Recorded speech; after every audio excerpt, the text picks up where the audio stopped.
Respected viewers and my dear friends, welcome back. এটা চাওক question কৰিছে স্যাৰ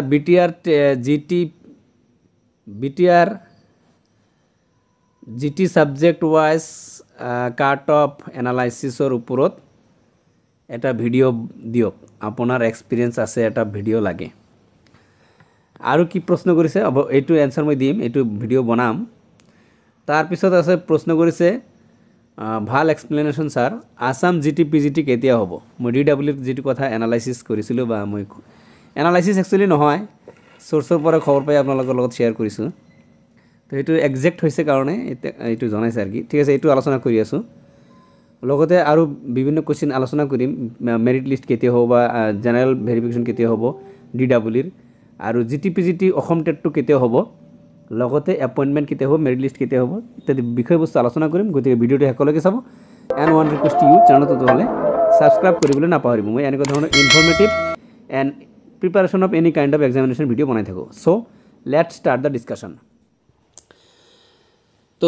জিটি পিজিটি টেট কেতিয়া হ'ব এইটোৰ প্ৰশ্ন বহুতে কৰি আছে এইটো এনসাৰ দি আছো মই আপুছ আলোচনা কৰিছিলো যে এইটো ডিসেম্বৰ মাহতেই হ'ব এটা ডিসেম্বৰ মাহ কালি পৰহি পৰি যাব ডিসেম্বৰ মাহটো তো ডিসেম্বৰ মাহৰ যেহেতু 29 তাৰিখ বা জানুৱাৰীৰ 10 তাৰিখ লৈকে সময় আছে তো এই সময়সীমাৰ ভিতৰতে হ'ব কিন্তু হেখৰ ফালে হ'ব আপোনালোকে মিলাই ল'ব কাৰণ যেহেতু 10 জানুৱাৰীৰ পিছত ইলেকশন ডিক্লেয়াৰ হ'ব মই এই বিষয়ে কথাটো লিখিছো ইয়াতে চাওক ইলেকশন ডিক্লেয়াৰ হ'ব গতি ইলেকশন ডিক্লেয়াৰ হোৱাৰ পিছত কিন্তু অফিচিয়াল কোনো কাম নহব আপোনালোকে জানে ইলেকশনৰ কাৰণে মিনিমাম 45 ডেজ সকলোখিনি অফ থাকে এটো জানি লওক মিনিমাম 45 ডেজ থাকে আৰু যেহেতু এটো পঞ্চায়ত ইলেকশন যদি ইলেকশনটো হৰু কিন্তু আটাইতকৈ ডাঙৰ ইলেকশন এটোই তেগতে 45 ডেজ আপোনালোকে কোনো কাম অফিচিয়ালি নহব আফটার রেজাল্ট ডিক্লারেশন আকো হ'ব তেগতে টেটৰ কামখিনি ওই আপোনাৰ 10 জানুৱাৰীৰ আগতে হেক কৰিব তাৰ পিছত ইলেকশন আৰম্ভ হ'ব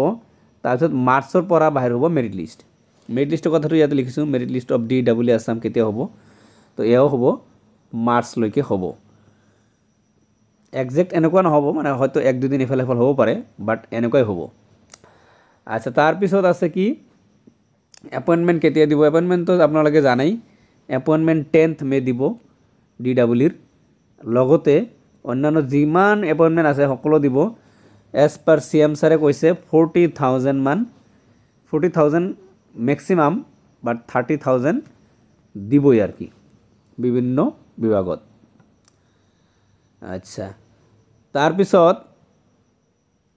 কোশ্চেনটো হৈছিল যে কাট অফ হয় GT PGT BTC GT and PGT post graduate teacher graduate teacher বিটিসিৰ কাট অফ কিমান হ'ব এটো আলোচনা আছিল কাট অফ কিমান হ'ব তো কাট অফ আপোনালোকৰ পৰা মই কালেকশন কৰিব লাগিব তাৰ পিছত এনালাইসিস কৰিব পাৰিম তো যিখিনি মই কালেক্ট কৰিছো এইখিনি অফলাইন কৰিছো অফলাইন যিখিনি কালেক্ট কৰিছো আৰু অফলাইনত মই বহুত কেইজনৰ লগত এই জিটি পিজিটিৰ ক্যান্ডিডেটৰ লগত মই আছিলো আলোচনাত আছিলো তেওঁলোকে মোক জনাইছে যে ইমান ভাল পৰীক্ষা হৈছিল বুলি তেওঁলোকে জানিছিল কিন্তু যেতিয়া আনসাৰ কি মিলাই দেখে তেতিয়া যে দেখে যে ম্যাক্সিমামৰে 100 মানে 90 to 100 লৈ আহে ম্যাক্সিমামৰ দুই এজনৰ 100 ক্ৰস কৰি যায় তো এক্সামটো আসলতে কি হৈছিল জানেনে পেডাগজি কোশ্চেনটো অকমান হেৰি হৈছিল অলপ মিলা নাছিল পেডাগজি কোশ্চেনটো আপোনালোকে হয়তো দেখিছে মোৰ চেনেলতে আছে বাকিখিনি সোশ্যাল সায়েন্স বা কাৰেন্ট অ্যাফেয়াৰ্স এখিনি কিন্তু ইমান টাফ নাছিল পেডাগজিটো অকমান এই আছিল আৰু ইংলিশত কিছুমান ফিলসফিৰ কোশ্চেন হুমাই দিছে তাত খালি অকল ভাষাটো ইংলিশ কৰিছে কিন্তু কোশ্চেনটো ফিলসফিৰ নিচিনাই আছে তো হেকাৰণে বহুতৰে যেটো ভাল বুলি কৈছিল এক্সামটো হেকাৰণে ভাল ইমান হোৱা নাই তথাপি 100 লৈকে মানে ম্যাক্সিমামৰ 100 লৈকে নাম্বাৰটো উঠে তেতিয়া টেটৰ কিন্তু নহয় টেটৰ হলে 150 আছিল কিন্তু এবাৰ আছিল 140 140 ৰ মাজত 100 মাৰ্ক উঠে তাহলে কাট অফ টু মই 100 এ ৰাখিলো আপোনালোকৰ পৰা যেহেতু আহিছে এইটো জেনাৰেলৰ আকৌ সকলো নাভাবিব কিন্তু জেনাৰেলৰ 100 হ'লে জিটিত পোৱাৰ পিজিটিতো পোৱাৰ চান্স আছে। পিজিটি সকলো নহয়, কাৰণ পিজিটিটো বেলেগ বস্তু, পিজিটিটো কাট অফ কৰা ইমান ইজি নহ'ব, এইটো বহুত টাফ। এইটো বাদ দিয়ক, জিটি ধৰক, জিটি 100 পালে পোৱাৰ সম্ভাৱনা আছে। এই কেইজনমানৰ এনালাইচিছ কৰিছোঁ, মাত্ৰ কেইজনমান। এতিয়া মই এই ভিডিঅ'ৰ যোগেদি আপিল কৰিম যে আপোনালোকে কিমান পাব। তেতিয়াহ'লে মই ছাবজেক্ট ৱাইজ, জিটিটো ছাবজেক্ট নহয়, মানে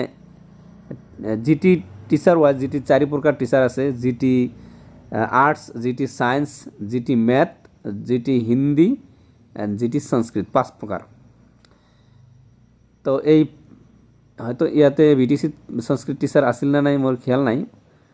মোৰ মনত নাই, বাকীখিনি আছে। তো আপোনালোকে কেটাগৰী ৱাইজ নিজৰ কাট অফটো শ্বেয়াৰ কৰিব। আপোনালোকৰ কিমান মেৰিট মাৰ্কছ আহে, আৰ্টছ থাকিলে আৰ্টছৰ এনেকুৱা লিখি দিব, আৰ্টছ 100 যদি পায়, ছায়েন্স 90 এনেকুৱা, আৰু কি বুলি কয় মেথ 92 এনেকৈ লিখি দিব। মই এনালাইচিছ কৰিম, মই একেবাৰে পাৰ্চেণ্টেজ ৱাইজ ভাগ কৰি দিম। কাৰণ ছাপ'জ আপোনালোকে যদি 100 কমেণ্ট কৰে, তো 100ৰ ভিতৰত কিমান কাৰ কোনটো কেটাগৰীত কিমানখিনি, সেইখিনি যদি আপুনি ইনটু ৱাইজ